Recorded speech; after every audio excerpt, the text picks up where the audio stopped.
Welcome to The Joyful Alchemist, the podcast where transformation meets inspiration. My name is Lynn Falconer, your guide on this journey of turning life's ordinary moments into extraordinary magic. Here we dive into personal growth, spiritual insights, and practical tools to help you unlock joy, purpose, and abundance. Whether you're seeking clarity, courage, or connection, this is your space to explore, evolve, and embrace the alchemy of joyful living. Let's ignite transformation, one powerful conversation at a time.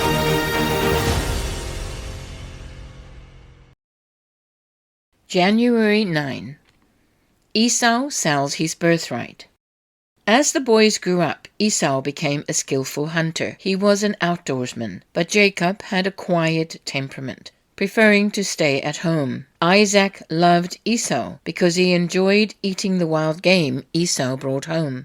But Rebekah loved Jacob. One day when Jacob was cooking some stew, Esau arrived home from the wilderness, exhausted and hungry. Esau said to Jacob, "I'm starved. Give me some of that red stew." This is how Esau got his other name, Edom, which means red. "All right," Jacob replied, "but trade me your rights as the firstborn son." "Look, I'm dying of starvation," said Esau. "What good is my birthright to me now?" But Jacob said, "First you must swear that your birthright is mine." So Esau swore an oath, thereby selling all his rights as the firstborn to his brother Jacob. Then Jacob gave Esau some bread and lentil stew. Esau ate the meal, then got up and left. He showed contempt for his rights as the firstborn. Isaac deceives Abimelech. A severe famine now struck the land, as had happened before in Abraham's time. So Isaac moved to Gerar, where Abimelech, king of the Philistines, lived. The Lord appeared to Isaac and said, "Do not go down to Egypt, but do as I tell you. Live here as a foreigner in this land, and I will be with you and bless you. I hereby confirm that I will give all these lands to you and your descendants, just as I solemnly promised Abraham your father. I will cause your descendants to become as numerous as the stars of the sky, and I will give them all these lands. And through your descendants all nations of the earth will be blessed. I will do this because Abraham listened to me and obeyed all my requirements, commands, decrees, and instructions." So Isaac stayed in Gerar. When the men who lived there asked Isaac about his wife Rebekah, he said, "She is my sister." He was afraid to say, "She is my wife." He thought, "They will kill me to get her because she is so beautiful." But some time later, Abimelech, king of the Philistines, looked out his window and saw Isaac caressing Rebekah. Immediately Abimelech called for Isaac and exclaimed, "She is obviously your wife. Why did you say she is my sister?" "Because I was afraid someone would kill me to get her from me," Isaac replied. "How could you do this to us?" Abimelech exclaimed. "One of my people might easily have taken your wife and slept with her, and you would have made us guilty of great sin." Then Abimelech issued a public proclamation. "Anyone who touches this man or his wife will be put to death."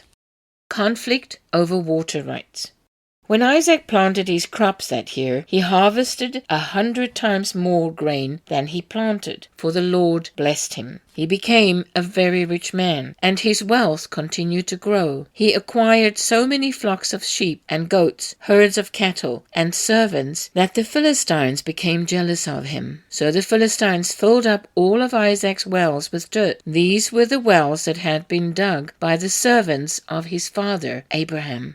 Finally, Abimelech ordered Isaac to leave the country. "Go somewhere else," he said, "for you have become too powerful for us." So Isaac moved away to the Gerar valley, where he set up their tents and settled down. He reopened the wells his father had dug, which the Philistines had filled in after Abraham's death. Isaac also restored the names Abraham had given them. Isaac's servants also dug in the Gerar valley and discovered a well of fresh water. But then the shepherds from Gerar came and claimed the spring. "This is our water," they said, and they argued over it with Isaac's herdsmen. So Isaac named the well Esek, which means argument. Isaac's men then dug another well, but again there was a dispute over it. So Isaac named it Sitnah, which means hostility. Abandoning that one, Isaac moved on and dug another well. This time there was no dispute over it, so Isaac named the place Rehoboth, which means open space. For he said, "At last the Lord has created enough space for us to prosper in this land." From there Isaac moved to Beersheba, where the Lord appeared to him on the night of his arrival. "I am the God of your father Abraham," he said. "Do not be afraid, for I am with you and bless you. I will multiply your descendants, and they will become a great nation. I will do this because of my promise to Abraham my servant." Then Isaac built an altar there and worshipped the Lord. He set up his camp at that place, and his servants dug another well. A treaty with Abimelech.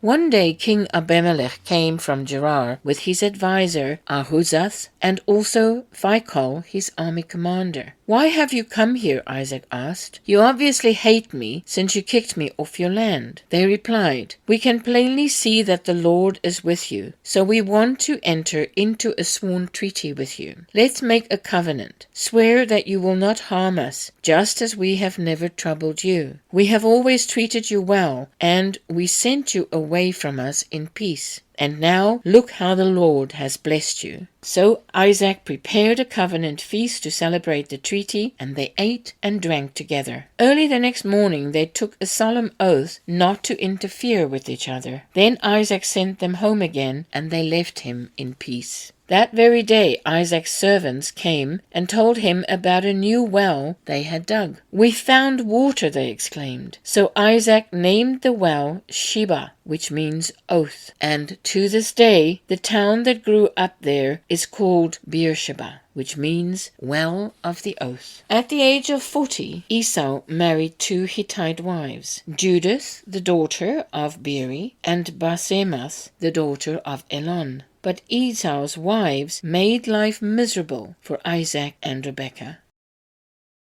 Jacob steals Esau's blessing. One day, when Isaac was old and turning blind, he called for Esau, his older son, and said, "My son." "Yes, father," Esau replied. "I am an old man now," Isaac said, "and I don't know when I may die. Take your bow and a quiver full of arrows, and go out into the open country to hunt some wild game for me. Prepare my favorite dish, and bring it here for me to eat. Then I will pronounce the blessing that belongs to you, my firstborn son, before I die." But Rebekah overheard what Isaac had said to his son Esau. So when Esau left to hunt for the wild game, she said to her son Jacob, "I overheard your father say to Esau, 'Bring me some wild game and prepare me a delicious meal. Then I will bless you in the Lord's presence before I die.' Now, my son, listen to me and do exactly as I tell you. Go out to the flocks and bring me 2 fine young goats. I'll use them to prepare your father's favorite dish. Then take the food to your father so he can eat it and bless you before he dies." "But look," Jacob replied to Rebekah, "my brother Esau is a hairy man, and my skin is smooth. What if my father touches me? He'll see that I'm trying to trick him, and then he'll curse me instead of blessing me." But his mother replied, "Then let the curse fall on me, my son. Just do what I tell you. Go out and get the goats for me." So Jacob went away and got the young goats for his mother. Rebekah took them and prepared a delicious meal, just the way Isaac liked it. Then she took Esau's favorite clothes, which were there in the house, and gave them to her younger son. She covered his arms and the smooth part of his neck with the skin of a young goat. Then she gave Jacob the delicious meal, including freshly baked bread. So Jacob took the food to his father. "My father," he said. "Yes, my son," Isaac answered. "Who are you, Esau or Jacob?" Jacob replied, "It's Esau, your firstborn son. I've done as you told me. Here is the wild game. Now sit up and eat it so you can give me your blessing." Isaac asked, "How did you find it so quickly, my son?" "The Lord your God put it in my path." Then Isaac said to Jacob, "Come closer so I can touch you and make sure that you really are Esau." So Jacob went closer to his father father and Isaac touched him. "The voice is Jacob's, but the hands are Esau's," Isaac said. But he did not recognize Jacob, because Jacob's hands felt hairy, just like Esau's. So Isaac prepared to bless Jacob. "But are you really my son, Esau?" he asked. "Yes, I am," Jacob replied. Then Isaac said, "Now, my son, bring me the wild game. Let me eat it, and then I will give you my blessing." So Jacob took the food to his father, and Isaac ate it. He also drank the wine that Jacob served him. Then Isaac said to Jacob, "Please come a little closer and kiss me, my son." So Jacob went over and kissed him. And when Isaac caught the smell of his clothes, he was fully convinced, and he blessed his son. He said, "Ah, the smell of my son is like the smell of the outdoors, which the Lord has blessed. From the dew of heaven and the richness of earth, may God always give you abundant harvests of grain and bountiful new wine. May many nations become your servants, and may they bow down to you. May you be the master over your brothers, and may your mother's sons bow down to you. All who curse you will be cursed, and all who bless you will be blessed." As soon as Isaac had finished blessing Jacob, and almost before Jacob had left his father, Esau returned from his hunt. Esau prepared a delicious meal and brought it to his father. Then he said, "Sit up, my father, and eat my wild game, so you can give me your blessing." But Isaac asked, "Who are you?" Esau replied, "It's your son, your firstborn son, Esau." Isaac began to tremble uncontrollably and said, "Then who just served me wild game? I have already eaten it, and I blessed him just before you came. And yes, the blessing must stand." When Esau heard his father's words, he let out a loud and bitter cry. "Oh, my father, what about me? Bless me too," he begged. But Isaac said, "Your brother was here and he tricked me. He has taken away your blessing." Esau exclaimed, "No wonder his name is Jacob, for now he has cheated me twice. First he took my rights as the firstborn, and now he has stolen my blessing. Oh, haven't you saved even one blessing for me?" Isaac said to Esau, "I have made Jacob your master, and have declared that all his brothers will be his servants. I have guaranteed him an abundance of grain and wine. What is left for me to give you, my son?" Esau pleaded, "But do you have only one blessing? Oh, my father, bless me too." Then Esau broke down and wept. Finally his father Isaac said to him, "You will live away from the richness of the earth and away from the dew of the heavens above. You will live by your word, and you will serve your brother. And then, when you decide to break free, you will shake his yoke from your neck." Jacob flees to Paddan-aram.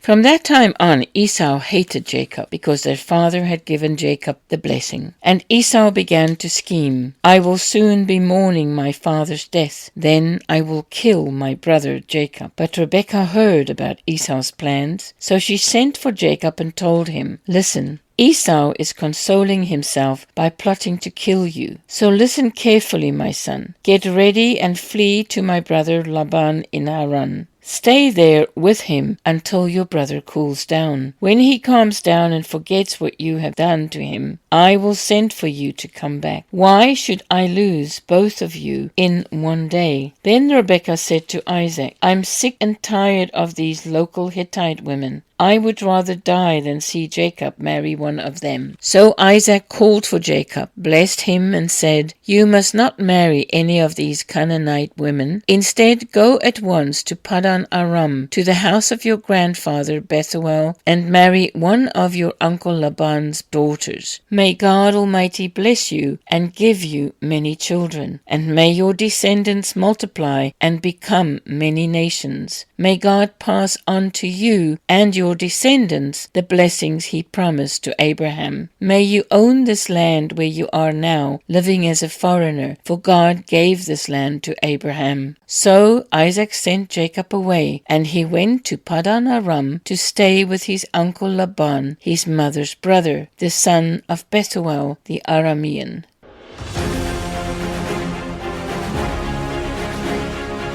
Thank you for joining me on this episode of The Joyful Alchemist, where transformation and joy collide. If today's episode inspired you, don't forget to subscribe so you never miss a moment of magic. Keep shining, keep growing, and remember, you have the power to turn the ordinary into the extraordinary. Until next time, stay joyful and keep alchemizing your dreams into reality.